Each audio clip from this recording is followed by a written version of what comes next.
Hey guys, it's Adam here, and today I'm going to be reviewing what is a unpopular but what should be one of the highly most touted laptops for college students in the best under $700 price range. The laptop that fits the bill is the Dell Inspiron 7000 series laptop. This specific model is the 7359. It is a 13.3-inch screen with an Intel Core i5 6th generation processor, 256 gigabyte SSD, and 8 gigabytes RAM. It is big enough, great enough power for all the word processing, YouTube document videos you would need. Gaming, it may not be your best choice. You may want to step up to the i7, but for the majority of college students, this would definitely fit the bill. It comes with a nice aluminum build quality, all around aluminum. You have the vents on the back, minimal fans because it is an SSD, but the i5 still does have a fan. The processor itself. Inside you're going to have the black, nice rubberized kind of soft touch keys on the touchpad that runs pretty smoothly. Ports wise, you're going to have the speaker, front speaker on this side, an audio jack, 2 USB ports, an HDMI port, and the AC adapter. One slight complaint with that is it is kind of short when you get it in the box, so it tends to fall out, so just be careful with that. No reason not to buy the laptop though. You have the heat escape on the back. On this side you have a Dell stylus, which is kind of nice. It pops out. It is touchscreen model, so if you want to be able to use the touchscreen, write notes without getting fingerprints and smudges all over the screen, the stylus becomes very useful to you. You have the SD card slot over there, another USB, speaker, volume rocker up and down, and the power button. And then on here you just have a slight battery life percentage. Performance-wise, it does pack the i5 SSD, so it is very zippy on startup, on loading. Speed and performance-wise, this laptop can more than hold its own doing most of the activities a college or worker would need.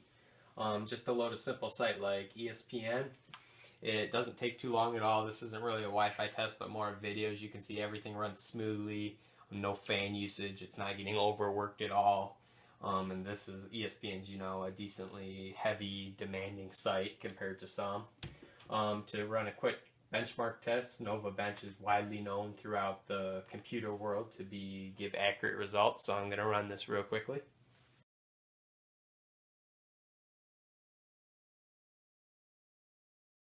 Alright, and then as you can see there, it scored a 631 Nova Bench, that is with Firefox open. Zoom in there, alright, and which is a pretty respectable and average score compared to most of the laptop world, especially for what you're getting. It is not a gaming laptop or anything by far, but it does get the job done, fits the bill perfectly. Battery life wise, I've been using this for about 3 days. Yesterday I tested it off of a full charge in the morning.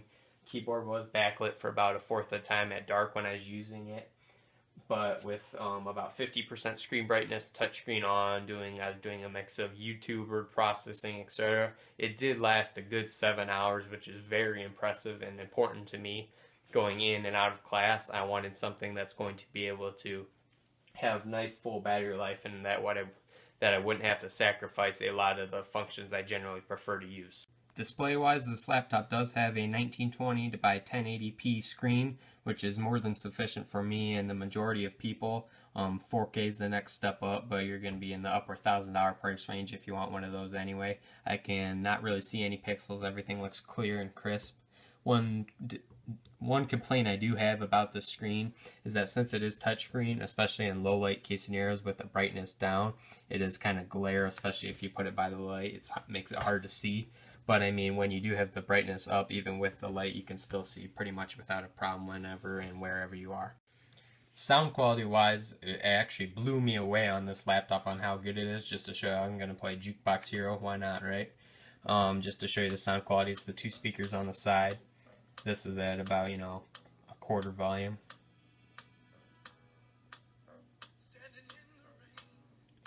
But then if you want to go up to, say, 75.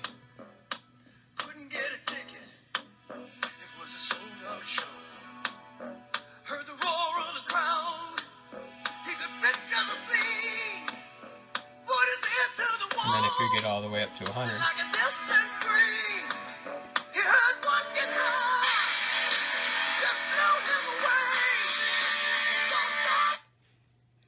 So as you can see there, I mean, it gets very loud, and I think it sounds good even at 100. It can get a little bit tingy, especially with, you know, the higher tone songs. But I mean, overall, for a portable, small, lightweight, relatively lightweight laptop, that can get very loud. You'll be able to hear it played in a room with your friends or whatever. Very good speakers. I'd give those an A rating.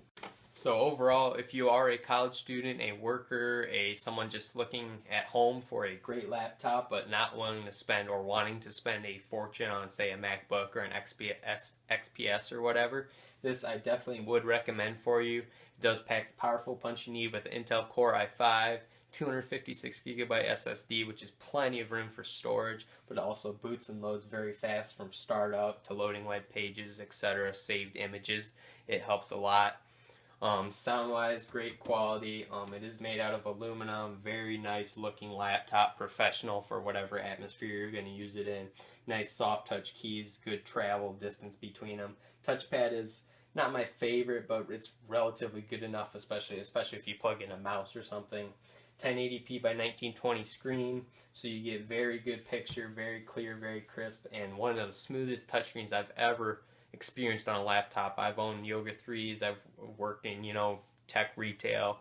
This is very similar to like a smartphone touchscreen, so you can easily fold it over, type, and use it for notes, which is one of the strong suits for it. Go in tablet mode, scroll, especially with the stylus, or you can even flip it up and use it as a stand like that. So, I mean, for those reasons and many more that I probably forgot to list, if you are a college student or a worker looking for something in the $700 range, or just not ready to fork over $1,000 for something very similar spec to this, I'd highly recommend getting this laptop. I'm going to drop the link in the description of where I bought it from, just off of Amazon.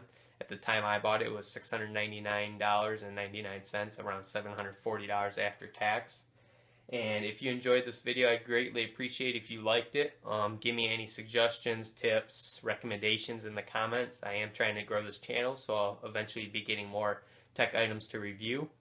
So also subscribe if you did enjoy and are looking forward to more tech reviews and content.